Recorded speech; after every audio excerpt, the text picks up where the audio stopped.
Hi there, it's Leanne here. I'm not too sure where Alan is, but I thought I would jump on and live stream. Anyway, if he jumps in the next sort of 5 or 10 minutes, we'll see how long this goes.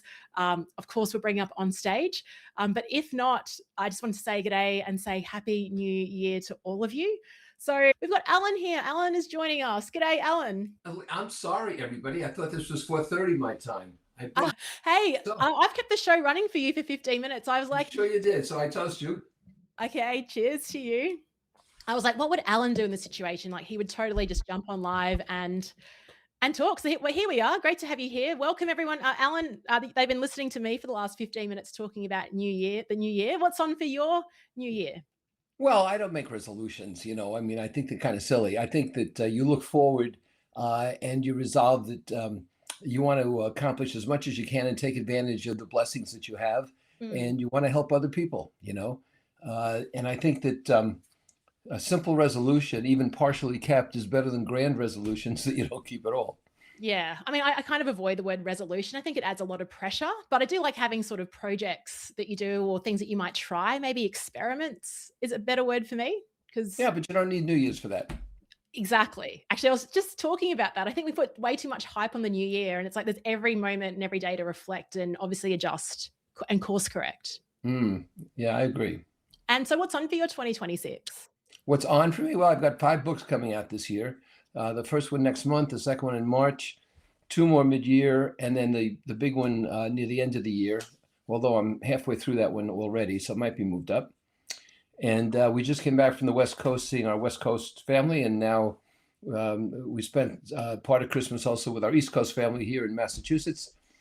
We'll be going to next week. We go to Naples, Florida. In April, we go to Portugal. In May, we go to London. That's Are what I there any know. spaces in your calendar, or is it you basically locked in for the year? No, no, there's a lot of empty space. There's a Nice. lot of empty space. In fact, last year, Mm. I think I set a record last year for least amount of flying in my career, even though we went to Argentina and to Ecuador. Fantastic. And so I've just been talking about my really aggressive deadline for my book, which is in 60 days from today, so March 16. Meanwhile, you're processing 5 books. How are you doing that? How are you writing 5 books in a year without going Well, crazy? I wrote the first four last year, Oh, and okay. right, and I write a book in about 2 months. The publisher wants it in six. I promise it in four. I write it in about two. Yeah. I should actually write a book in a 40-hour week. I could write a 200-page book in a 40-hour week, and I would do it if somebody paid me, say, $250,000. But that's the way I write. I have a formula for writing. I write about 4 pages, which is one sub point in a chapter every time I sit down. That takes me 30 minutes, and you just extrapolate from there. So so that's not so difficult. And two of the books, people are paying me to write with them. That's one of the things I offer in my vault, so to speak, in the Yeah. accelerant curve. And so two of them are co-authored, and but they count. Absolutely they count. That's awesome. And this year, 2026, if we don't want it, if you've got consultants in your community, if we don't want it to be the same as what it was in 2025, what should we be thinking about? Well, this is what I wanted to talk about anyway. I think we need to change expectations. We need to review and change our expectations. And the problem is when we have expectations and we don't hit them, we get depressed. When we have expectations and we hit them, we could have gone farther, but we don't, and so we stop short. Mm, And so, for example, I knew someone who, in his 50s, had always wanted a family and children. And in his mid 50s, he didn't have a wife and he didn't have children. And he was depressed about this. And I said, change your expectations. mm, You find a woman who's divorced or widowed who has kids. Find a woman and adopt children. mm. Um, and essentially, he chose one of those options. And all of us need to change our expectations. You can't just continue to, if you hit an insurmountable boulder in the road, you can't keep flinging yourself against it. You got to go around. Mm. And that we think there's some loss of ego. There's some loss of respect if we change an expectation. Now, if you expect it to be polite and you're not polite to people, that's a different story. But the fact is that personally, we need to tuck our ego away. And the real strength of a person is recognizing my expectation either was wrong or it's out of date. That's why I need to change it. And so when you Mm. talk about a new year, I think we need to review, what are we expecting? And is it still reasonable?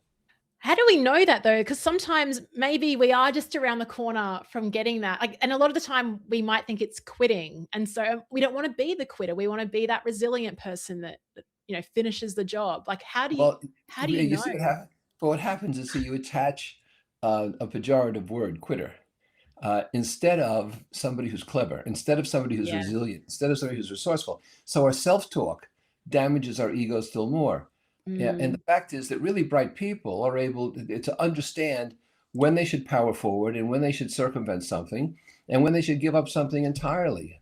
So you've heard me say this before. mm. If you're trying to do something, whether it's clean out the garage or it's create a new offering for your business, and in 30 days you can't do it, you're not going to do it without help. Nothing's going to change to make you do that.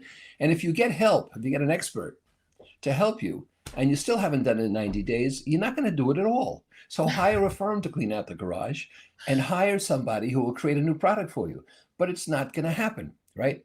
So Yeah. you wrote about recently, look, if you want a great place to eat, don't try to search for things, ask AI and make as many requirements as you wish. Like it has to have shade, be on the water. That's really smart. Mm. And so don't pour over, your past history of cafes and don't start to call friends. I mean, use something that's going to save you time and be smart. It doesn't demean you. But this is why I'm writing the book on self-esteem, because people's self-esteem and their egos are exposed today like never before. And so they get bruised all the time. Exactly. And a lot of people don't even want to start or put something out there because of that reason as well. This is, yeah, I'm just like, what do I go? It's a bit tricky because sometimes as well, like you think you're plodding along and you think it's okay, but it's only when you talk to someone else and realize, oh, maybe, when you're a solo consultant or when you're working in isolation, you don't really know what the gold standard is or what it could be. And so, yeah, there's a big reason there Well, for right, but you shouldn't be in isolation. no. In kids' sports, they have something called the mercy rule. And the mercy rule is if you're playing, let's say, football and you're behind by 30 points, they end the game. If you're playing baseball and you're behind by 10 runs, they end the game. It's a mercy rule because the kids will sort of blindly try to keep trying, or their coach's ego will be at stake. And the fact is, we all need a mercy rule for ourselves. So, Nicole says here, a good lesson for me, I need to know when to stop. Mm, Right. Stopping is not necessarily a negative. Stopping can be tremendously smart and positive. So you redirect your energy and resources to a better path and to a mm. better. We're much too hard on ourselves. And we're afraid other people are going to condemn us. We're afraid of the normative pressure. So you said you were going to write a book. How far have you gone? Well, I haven't. I'm trying. I mean, I'm halfway through the first chapter, but I have writer's block. Instead of saying, I tried writing the book and I realized it wasn't for me, and so I'm putting my efforts into podcasts. Mm. Yes, actually, this really happened to me last year because I really wanted to write another book, and I'm like, it's not happening. Like it is, like I just can't. Like it just wasn't happening. So like, well, I'll just start writing every week on Substack, and by doing that, by like writing my way through it, then I got a book deal because um, it just emerged. I didn't stop, but I actually kind of pivoted because I'm like, well, I'm in. What is it? What is it when you're a purgatory? I was in book purgatory. Um, but I nudged myself out. And, Downstairs I have shelves full of awards and all this kind of stuff, mm, uh, and I got them coming out of my ears. Or Marshall Goldsmith uses even a more colorful phrase for this. But the fact is, 99% of those awards I didn't want. I mean, I got them and I merited them, but that's not why I did what I was doing. no. See? And a lot of people can't win enough. In other words, they do something really well, but then they find somebody who did it better. And so they haven't won enough because now they chastise themselves. Or they Mm, run into some passive aggressive who says, oh, yeah, you did well on the test, but not as good as your sister used to, you know? yeah. So we need to Exactly. lead our own lives. Mm. And I think it's really true. I mean, I think you talk about this as well when it comes to like strategy within business. Like or the plan, like you're so focused on delivering on the plan that you might miss like a really great side door opportunity.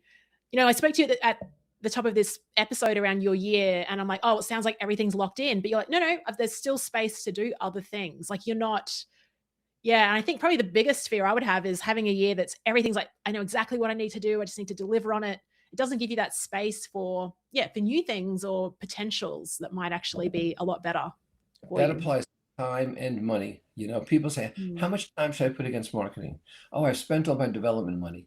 Don't be stupid. I mean, for God's sakes, if a marketing opportunity comes along because you spent something, you're not going to take it. I mean, that's what clients tell us. Oh, I have no budget. Yeah, but you have money. So let's Mm. talk about how to move the money. You know, oh, all my time's right. Yeah. Yeah, but you have time. We can move your time. Time's a priority, not a resource. We can move your time. So Mm. uh, Mm. we have to take control of our lives. My wife and I were talking earlier today, and we said something. I said, I'd love to go to Vegas again. And she said, yeah. I said, a lot of people love to go to Vegas, and Yes. Vegas is having a hard time right now Oh. because of online gambling and remote gambling. So prices are down, Mm. and that means hospitality is down. In other words, hotels are cheaper and everything's cheaper. I said, we ought to do something in Vegas. I'll do something in Vegas for a day or two, and it'll give us an excuse to get out there. Yeah. And a lot of people will come because it's high, it's much more affordable, and people love it. Yeah. So, I didn't say to myself, "Yeah, when am I going to fit that in?" I said, "Okay, let's make sure we give it a 90-day lead time, and let's put it together." You Nice. need that flexibility in life. I love that because you're right. That if I had an idea out in Vegas, I'd be like, all right, now I need to like go in and find a venue and lock in the date. That's a really nice approach. It's like I want to do it sometime in between June and September. Yeah, I mean, when I figure out what a good time to do it is, then I'll start looking for the venue, and I'll find it somehow. And you know me, I'm not going to design the program. I'll have a name and marketing. I won't design the program till a week or two before. It's so good. I need to do more of that. Hey, and you need to go. I don't know if the Backstreet Boys are still playing at the Sphere, but I hope you get to that show. Nicole asked the question, and Nicole, thank you so much for texting Alan about the time. Nicole asked, "Is it the goal in concrete and the plan in sand?" Oh, I like how that rhymes. Yeah, well, I'd argue with the metaphor a little bit. For example, goals shouldn't be in concrete. Goals change, just like changing your expectations. Goals change in life as you mature, as you get older, as you meet new people, as your family circumstances change, as your job circumstances change. So goals should be a living, organic things that you examine and decide if they're still accurate. You have to Mm, do that the new year. You can do it anytime. yeah. And in terms of plans being in sand, my problem with that is when I think of sand, I think of your foot slipping. I just think that what we need is flexibility. And we have to give ourselves permission to be flexible instead of writing on the wall at the end of the chart. It will be Mm. $2.5 million, and it will be 12 clients, and I'm going to go to Andorra. So it's got to be more flexible. I'm going to travel the world. I'm going to make more than enough money to sustain my lifestyle, Yeah. and I'm going to have a lot of fun. Yeah. That sounds like that could literally be my three things. What is the difference between like being flexible and then being flippant? I feel like I don't even know if they're on the same continuum, but sometimes I feel like maybe I'm a little bit flippant. What do you Well, say to that? flippant really is a verbal description of people who don't take things seriously. Oh, So yeah, if I say to yeah, you, "Hey, listen, just go out and write a book this afternoon. You can finish it." You'll say, "Alan, you're being flippant." yeah. But I think the point here is that um, we need the self-assurance, the self-confidence to say to ourselves, okay, uh, here's a coma, here's doing nothing. And then here are various stages of progress. And then here's something outrageous. So this is my screen sharing here. Yeah. So somewhere in here is what I call the feasible set. Mm, So anything to my left, as you look at my left, as you look at, is not sufficient, and anything beyond the right is too aggressive. But anything in here, it's not a single point. This is the feasible yeah, set, and that means yeah. you have a range of accomplishment. You have a range of success there, and Mm, so don't beat yourself up. mm, It doesn't matter whether you're here or here or here, as long as you have made that kind of progress. yeah. And we're too hard on ourselves. Yeah, yeah, no, definitely. I think no, Nicole's point around stopping. I think for my problem is knowing when to not start because I want to start everything. Like there's so many.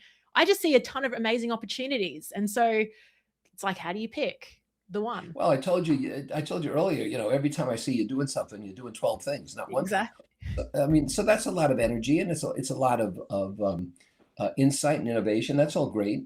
But I think what we miss is that sometimes one thing is as good as another. And we spend so much time trying to figure out the priorities that we Mm. don't. This is a one, but this is a 1.23, just pick something and do it. I love that. I think some of the pushback around changing expectations could be like, does it actually mean that you're settling? that you're not, that you could be more. I mean, everyone, what's this common phrase? Everyone's talking about getting the best out of you and unleashing your potential. Like, that's like, obviously, we talked about, Devlin mentioned self-help and self-development, but like, yeah. Does it mean that you're settling if you kind of Well, it's again, it's a agree? pejorative expression in terms of this conversation.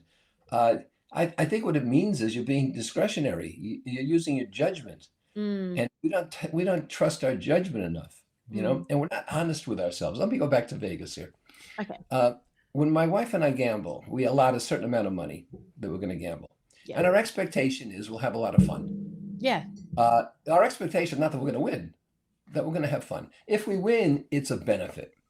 If we lose the money, we're done. And it's like spending money to go to a play.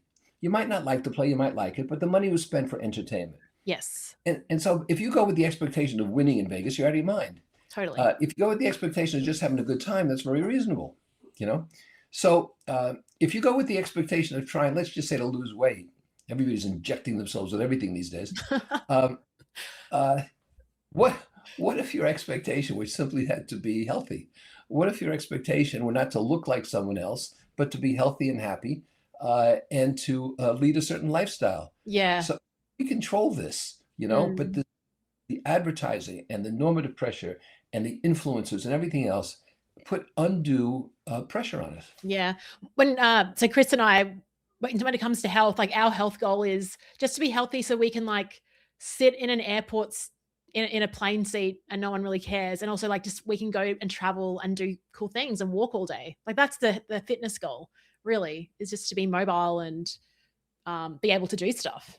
And I think that's okay. It's not a weight goal. It's not anything else. So yeah. Yeah, I agree. And that's why I hate bucket lists, because if you have a bucket list to climb Kilimanjaro and you don't do it, you failed. Instead, your goals, your expectation, we can have a great time, going to enjoy the country, and maybe do some outrageous things. But if you have 12 things on a bucket list and you only do four of them, which might be spectacular things, suddenly, you haven't done eight or whatever it is, and you feel bad about yourself. Yeah, yeah. I've got a question. I know, like you're a very fast operator. I want to talk about this, like patience versus procrastination when it comes to expectations, and how do we know whether we're being patient? Maybe my business should be, I should be earning more. I should have a bigger audience. Like all these thoughts. Oh, I've just got to wait a few years versus, what can I do right now? Where do you think people get sort of stuck between those two phrases? Like, when is it good to be patient, and how do you know you're being patient and not actually procrastinating? Well, procrastination is based on fear. Patience isn't. If Mm, it's patience, procrastination is based on this fact that while I will be critiqued for taking a long time and vacillating, which is procrastination, I fear that less than I fear actually completing this and being critiqued for it. mm, So it's a matter of being in a position of less fear than more fear. In terms of patience, again, your expectation should be reasonable. If you're writing a first book, you should have the patience to understand you might have to consult other people and do some research and learn some things. And, it could take you a year to do that. mm. If you're writing your eighth book, then it shouldn't take you a year to do that, or something's wrong. So patience has to match the circumstances and the person's ability. Mm. Um, I could have all the patience in the world, and I could never play golf Yeah. because the Yeah. sport bores the hell out of me. Yeah. I could have all the patience in the world and never learn to play the piano as much as I'd like to, because I have no affinity for music. So patience is based on realism, Mm, mm. based on fear. Do you think patience is a virtue? Under the right circumstances. I'll tell you something, Leanne, anything taken to an extreme is not a virtue. Mm. And Yeah. years ago, a guy named Barry Goldwater ran for president here, Republican, I think, yeah. And he was urged not to say, um, defense of freedom is extremism in the defense of freedom is not a vice. And they begged him not to say this. And he said it, and he lost the election in a landslide.